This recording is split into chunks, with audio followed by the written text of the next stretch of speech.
at one point in time early on in our TSA tenure, up at the checkpoint, the X-ray operator was, looking at the bags, and all of a sudden looks up at the screen, and there's the skeleton of a cat. Well, a passenger had put their cat carrier on the belt, and we hadn't noticed it, and so the cat then went through the X-ray. Doesn't harm the animal, but that was not something you expect to see because that's not what a passenger should do. So seeing that, in some cases we've seen some odd frozen foods that have gone through the check bags.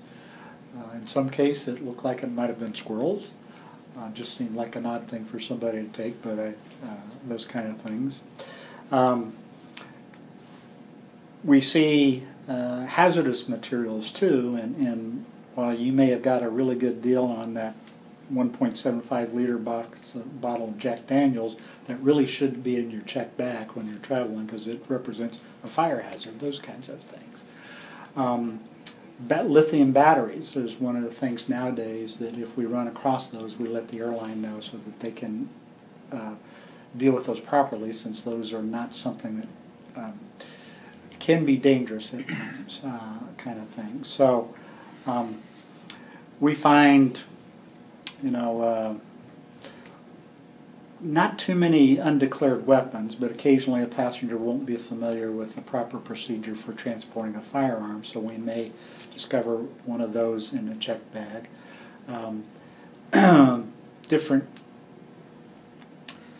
People travel with a lot of strange things, and it's probably the best way to put it. And yes, some are for personal use, and some are not.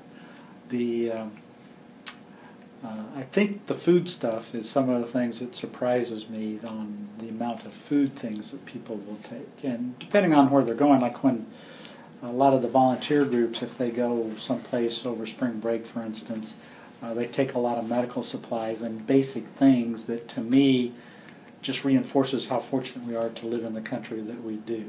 Taking toothpaste, lots of toothpaste, to some of those countries when they go to visit them, you just forget how fortunate we are to live in a country where that is not a big deal for us. But in lots of places, it's a very big deal.